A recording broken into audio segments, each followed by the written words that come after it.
करवा चौथ का व्रत। कार्तिक कृष्ण पक्ष की चतुर्थी को करवा चौथ कहते हैं। इसमें गणेश जी का पूजन करके उन्हें पूजन दान से प्रसन्न किया जाता है। इसमें गेहूं का करवा भर के पूजन किया जाता है और विवाहित लड़कियों के यहाँ चीनी के करवे पीहर से भेजे जाते हैं तथा इसमें निम्न कहानी सुनकर चंद्रोदय में अर्घ देकर व्रत खोला जाता है। कथा। एक साहूकार था, उसके 7 बेटे थे और एक बेटी थी। वह सातों भाइयों की प्यारी बहन थी। एक साथ ही बैठकर खाना खाते थे। एक दिन कार्तिक की चौथ आई तो उसकी बहन ने करवा चौथ का व्रत रखा। सारे भाई भोजन करने आए और अपनी बहन से बोले, आ बहन, तू भी खाना खा ले। उसकी माँ बोली, आज यह खाना नहीं खाएगी, इसका करवा चौथ का व्रत है, जब चांद निकलेगा तभी खाना खाएगी।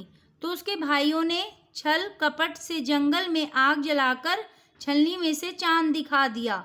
तो वह अपनी भाभियों से बोली, चलो भाभी, चांद निकल आया है, अर्घ दे लो। तो उसकी भाभी बोली, ये तो तेरा चांद निकला है, हमारा तो रात को निकलेगा।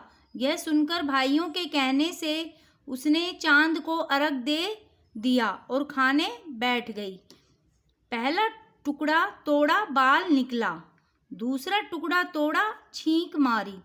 तीसरा टुकड़ा तोड़ा तो राजा के घर से बुलावा आ गया कि राजा का लड़का बीमार है, जल्दी भेजो। माँ ने लड़की के पहनने के लिए 3 बार संदूक खोला तो तीनों बार सफ़ेद कपड़े निकले।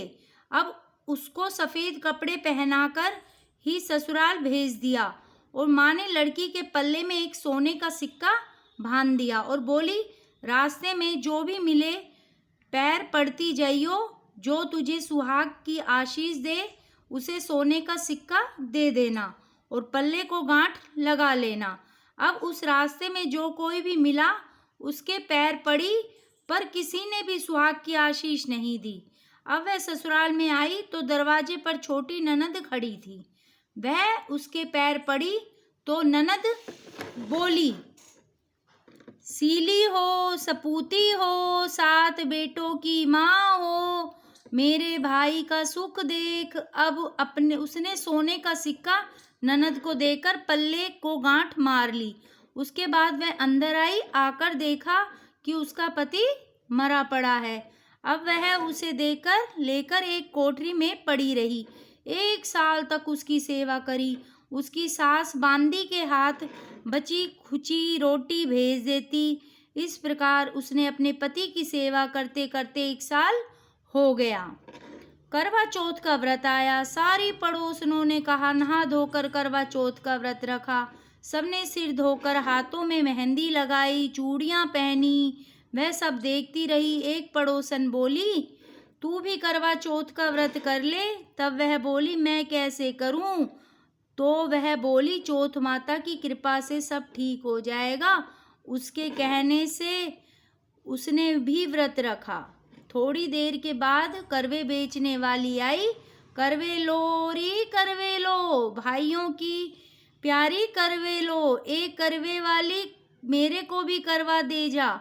वह कहने लगी, मेरी दूसरी बहन आएगी तो तेरे को करवे देगी। दूसरी आई, करवे लो, भाइयों की प्यारी करवे लो, ए करवे वाली मेरे को भी करवे दे जा। तो वह बोली, मेरी तेरी तीसरी बहन आएगी तो वह तेरे को करवे देगी। इस तरह 5 बहन आकर चली गई, पर किसी ने भी करवे नहीं दिए। फिर छठी बहन आई और बोली, मेरी 7वीं बहन आएगी, वह तुझे करवे देगी। बस तू सारे रास्ते में कांटे बिखेर कर रख देना। जब वह खूब चिल्लाती हुई आएगी तो उसके पैर में कांटा चुभ जाएगा। तब तू सुई लेकर बैठ जाना और उसका पैर पकड़कर छोड़ना मत और उसके पैर का कांटा निकाल देना। तो वह तेरे को आशीर्वाद देगी, भाई जियो साईं जियो। जब वह तुझे आशीर्वाद देगी तो उसके करवे मांग लेना। तब वह तुझे करवे देकर जाएगी। फिर तू उजुमन करना, जिससे तेरा पति अच्छा हो जाएगा। अब उसने वैसा ही किया, सारे रास्ते में कांटे बिछा दिए। जब वो करवे लेकर खूब चिल्लाती हुई आई तो उसके पैर में कांटा चुभ गया। उसने उसका पैर पकड़कर छोड़ा नहीं और उसके कांटे निकाल दिए। तो उसने आशीर्वाद दिया। तब वह बोली, जब तूने मुझे आशीर्वाद दिया है तो करवे भी देकर जा। तो वह बोली, तूने तो मुझे ठग लिया। यह कहकर उसने उसे करवे दे दिए।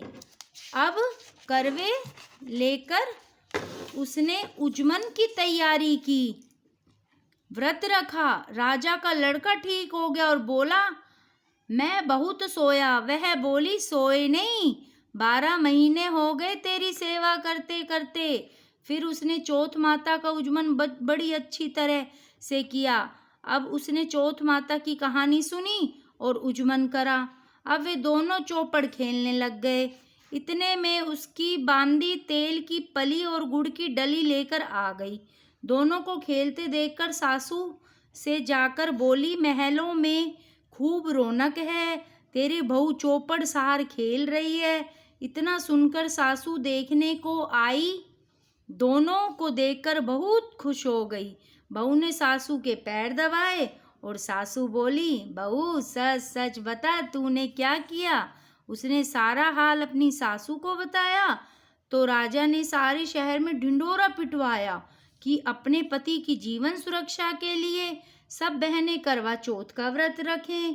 पहले करवे को अपने पीहर में जाकर उजमन करें। हे चौथ माता, जैसा राजा के लड़के को जीवन दान दिया वैसे सब किसी को देना। कहानी सुनते समय कटोरी में चावल लें, चांद को अर्घ दें, ऐसा 7 बार बोलें। बोलिए साथ में, चंदा ए चंद्रावलिए, चंदा आया बार में, उठ सुहागन अर्घ दे, मैं बैठी थी बाट में। काहे का तेरा कंडला, काहे का तेरा हार, सोने का मेरा कंडला, जगमोतियन का हार। कहाँ करे तेरा पेवड़ा, कहाँ बसे ससुराल, आम तले मेरा पेवड़ा, नीम तले ससुराल। चंदा ए चंद्रावलिए, चंदा आए बार। इसको इस तरह 7 बार बोलें। बोले चौथ माता की जय।